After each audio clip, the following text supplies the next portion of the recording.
finish our mid-semester examination. Yeah, let's go outing. Do you have any plan? Yeah, actually right, I have few places that I wish to go, which are Batu Caves, St. Mary Cathedral, Tian Ho Temple, and also Masjid Negara. Why do you want to go there? Actually right, although I have studied in UKMs for 2.5 years, but I never been to any of the places that I mentioned before. And in addition, these few places are also the main attractive places that represent 3 different ethnics in Malaysia. So I wish to go there. Sound interesting? Okay, I will go with you. Okay, let's go. Let's go.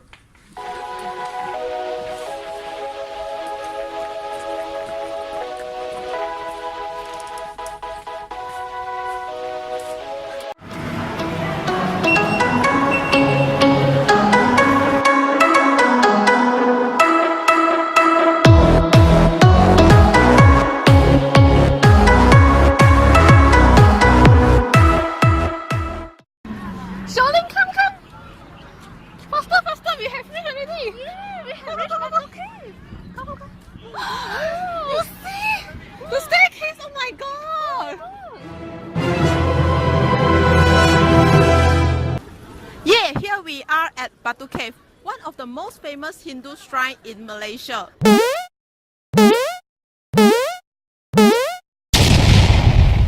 Batu Cave is a limestone hill which consists of several cave and cave temple in Malaysia. It is both a man-made and natural tourist attraction which located in Gombak, Selangor, Malaysia. Batu Cave takes its name from Sungai Batu, which is a river that flows past the hill. The shrine made is dedicated to the Lord of Murugan, which is the god of war. It is the tallest Lord Murugan statue in the world, which is around 42.7 meters. The cave consists of 3 main caves and a number of smaller caves. At the main entrance, there is 272 steps of stairs to reach the main cave, which is referred as the Cathedral Cave, and usually you need about 15 minutes to reach the main cave.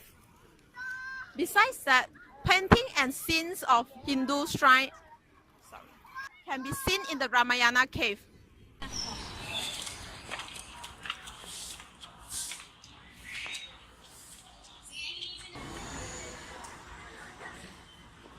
I'm getting tired now.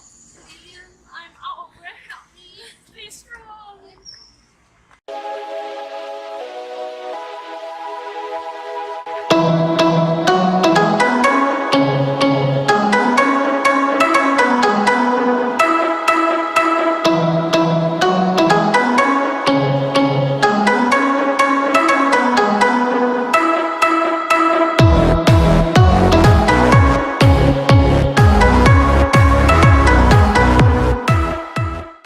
Okay, nice to meet you. Nice to meet you. What's your name?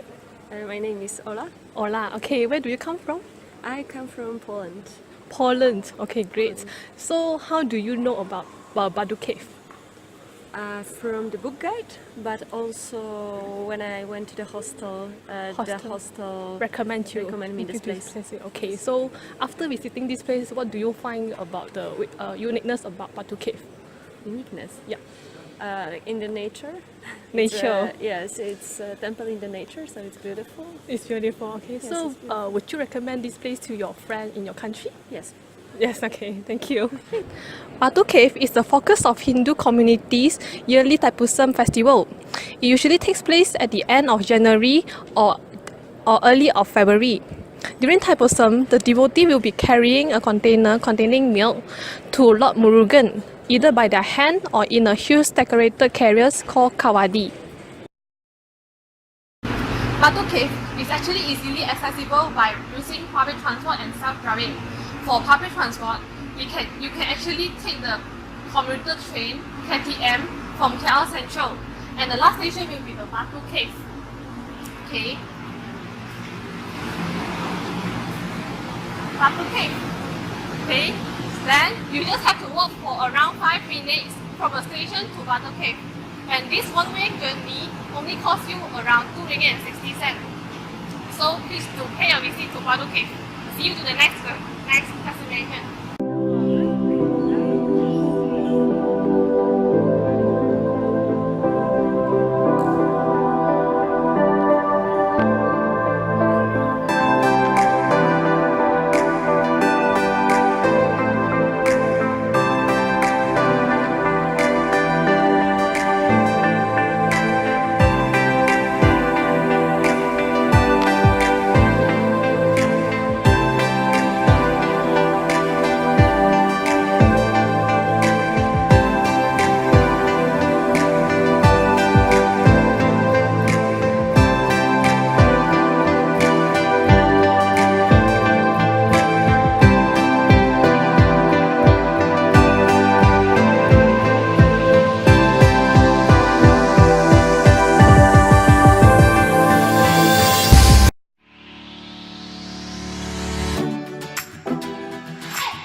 The easiest way to get to the National Mall is by a taxi.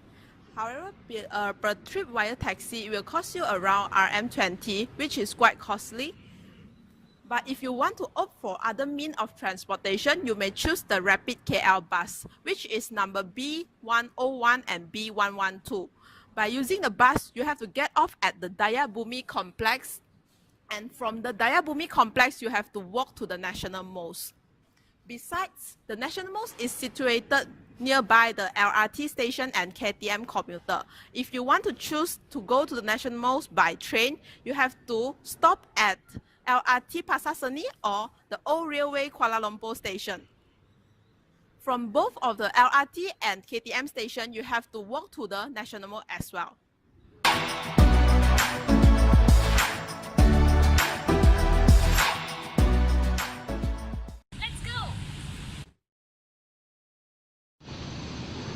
So here we are, the National Mosque, which is the biggest mosque in Kuala Lumpur. The mosque was actually built on the site of a church in 1965, and the mosque has been standing on its ground since then and is now deemed as a very important symbol of the Islamic country of Malaysia. There are many meanings to the design of the mosque. You can see the main roof design was inspired from the idea of an open umbrella, and the minarets were like a folded umbrella. And the concrete main roof utilizes the concept of folding plates in order to get a larger space for the main gathering hall.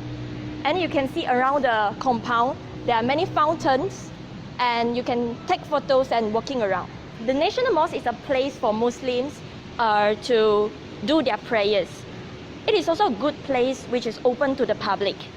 Non-Muslims can only enter the mosque when prayers are over, and the visitors must be appropriately dressed. This means that sleeveless shirts, shorts and skimpy clothing are inhibited. However, if you have come ill-prepared, robes and headscarves can be borrowed from the desk at the mosque entrance gate. You must be appropriately dressed as a respect to their religion.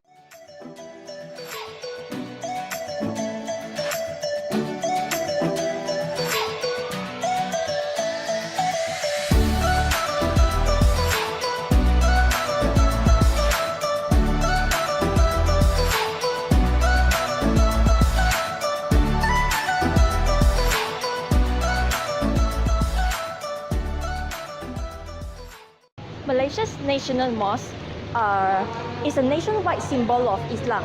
It comprises of a main prayer hall and 48 smaller domes around it.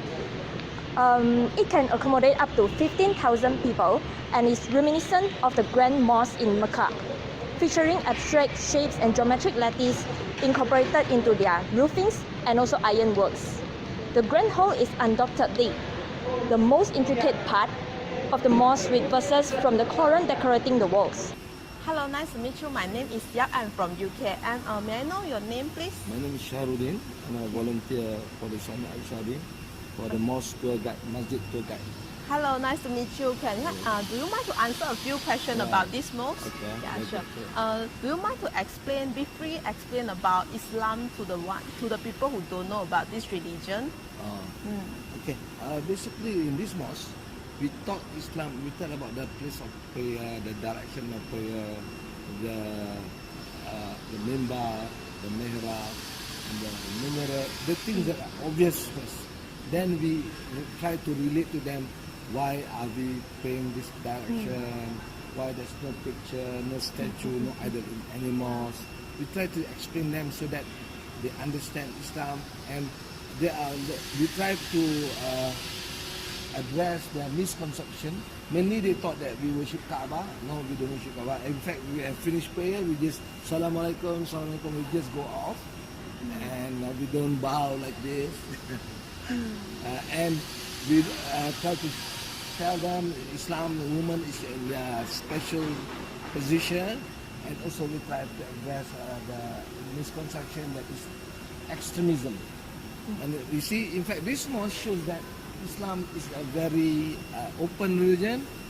Anybody is allowed to practice any religion, and in Islam we cannot force anybody to become Muslim.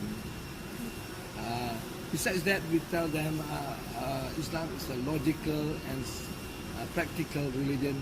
We pray only 5 to 10 minutes, and it's harmony. We are harmony with the Almighty. Even if we die the next moment, we shouldn't be so sad because we are going to a better place. So what are the activities that prayers you carry out in this mosque? Okay. In this mosque, we have of course we have a 5 times prayer. Yeah. Every time, and we have many facilities to make it easy, parking, and we have good now. But because of this renovation, to 2019 is a bit hard, but still is accommodates, and we can still bring the tourists. This is a very good thing for the tourists because in many parts of the world, the mosque is not allowed. They cannot allow into the mosque, but this mosque is still allowed. And the masjid, Masjid Negara is cooperating with us to let them in. In fact, the renovation is even adjusted so that tourists can still come in, although we are doing the renovation. Lastly, I would like to know what are the prohibition or taboos that we have to follow in this mosque when we come to visit here. Okay, actually prohibition is only what got prohibited. We can, we just that the instruction of this mosque that we wear proper dress. We shouldn't, it's a place of worship. It shouldn't be, shouting. It's not like a playing ground or whatever. And we try to explain to them so that they have an enjoyable visit in this mosque. And we even tell them there are other things around so they can enjoy Malaysia and they want to come back. And they have, in fact, the other thing that we even say we are allowed to recruit us so that we can have, open this discussion. We are not forcing anybody, but we are like to have any discussion, any misconception that they want to voice out. We are willing to listen and to discuss. That's all from me. Okay. Thank you for your time and hope to see you again next time. Okay, Thank welcome you. again to our Masjid Negara.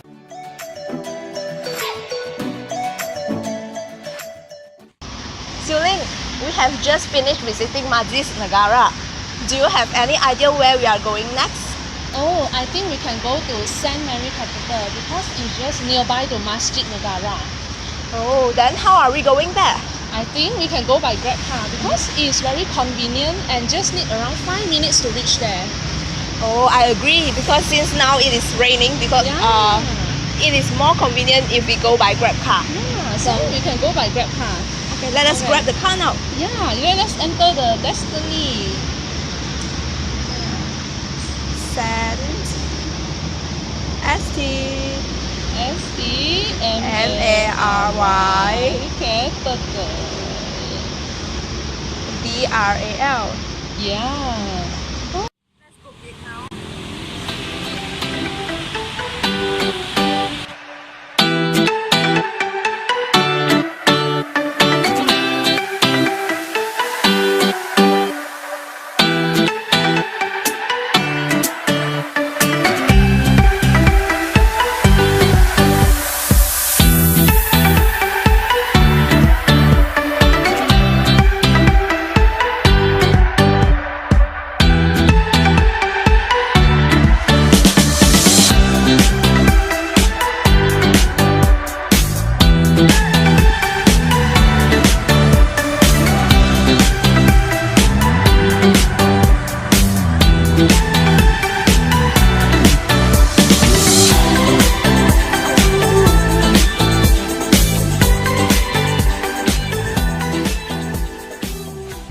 Cathedral of St. Mary Kuala Lumpur is the Anglican Church Cathedral for the Diocese of West Malaysia. It was built in 1894 by the British colonial administration and is located far northwest to the Dataran Merdeka.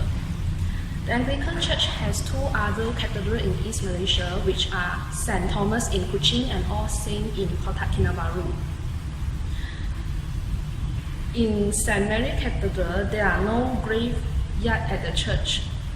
This is most probably due to this church was close to Selangor Club and also the area was prone to flooding. Of St. Mary is a fine example of early English Gothic architecture. It started off as a simple timber building in the 19th century, but quickly transformed into a beautiful white structure with glass window. In St. Mary Cathedral of Kuala Lumpur, visitors are allowed to visit the church and is usually open throughout the day. Good afternoon, sir and madam. Can I know where you come from?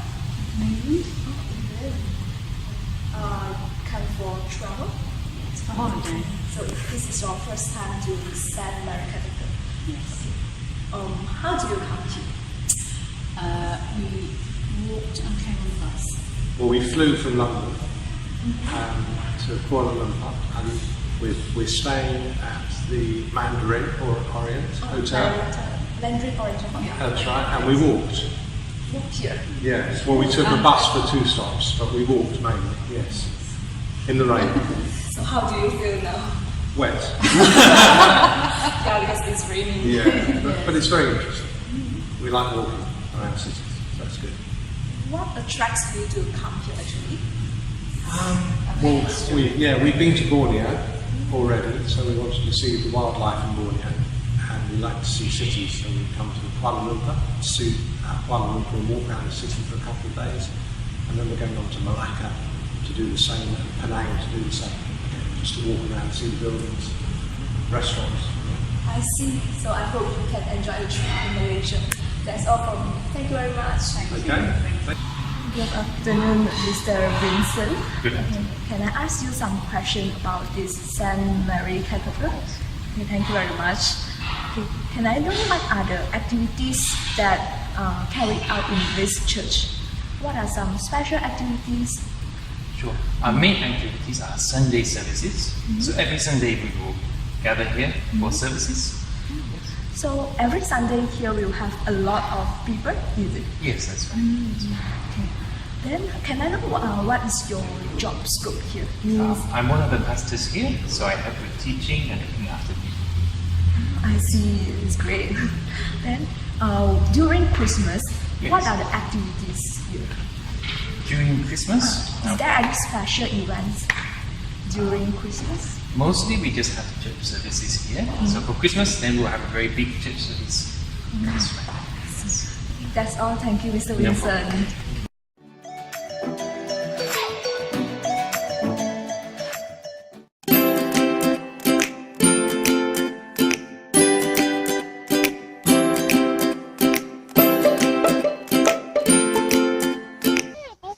Finally, we are at our last destination, Tenho Temple.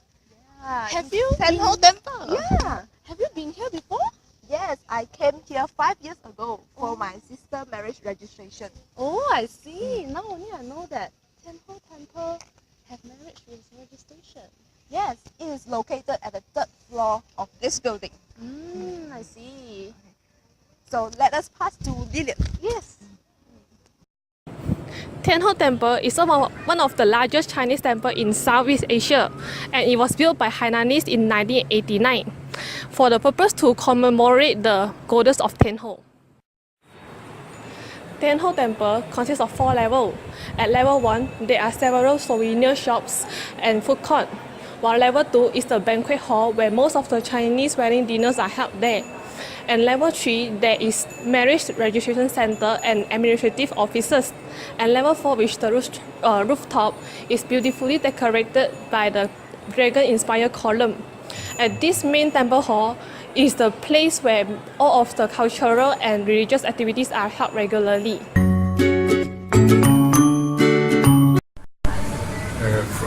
Kuala Lumpur or about the temple? About this temple. About the temple, our landlord who booked the Airbnb advised us as one of the most popular temples in the Kuala Lumpur. Oh, I see. Then how do you come here? Is it by Grab or by buses? By public transport. Yes, By this is public transport. exactly. Is it LRT? It was some train. Train. Yes, it was some train because it was full. And then what attracted you to this place? It is the climate of this place. It's quite Unique. Exactly. Unique. Okay. And then do you know what activities that normally carry out in this place? Not so sure about that. Actually, this place is we usually do praying ceremony like that. Yes, because it is temple. But it is like it has some special purpose, or it is like a regular ceremony? Regular ceremony. Okay, so every Chinese people. Okay. Yeah. And then thank you very much. Thank you very much. Hey, Brian! Hey, hi! Hey! Brian, right? Yeah. Hey, why are you here? I come for prayer. Pray. I realize that you come here very often. Not that often, maybe like just twice a year like that. What usually you will do when you receive here? Just go and take some like joysticks and then pray for pleasure to my family, and then wish whole year will be like very smooth, and then everything will be like going fine. Yeah. Then do you know any taboo or prohibition when we enter the temple? You mean like for like normally Chinese prohibition? What I know is like when you enter the temple, you cannot wear your shoes. You need to take off your shoes. I need to remove my shoes. Yes, exactly. And then you should not like do some noise or maybe run here and there in the temple, because it's like not respect to our God of Chinese God. Yeah. And then just like during the Chinese New Year, right? So we have like first of the lunar calendar, like first day and the 15th day we need to come and pray, and then maybe we can have like vegetarian meals and to not like avoid the meat, and then do for prayers. Yeah. So I want to ask, right, is there any special thing that is different from other temples? You mean here? Yeah, here. Is there any unique? Oh, actually, there is a marriage registration center there. It's like for The signboard there? Yeah, the signboard that you can go down there, and then there's a center to for the new couple they want to get married. So they will register here. They will register here. I And then, see. yeah, that's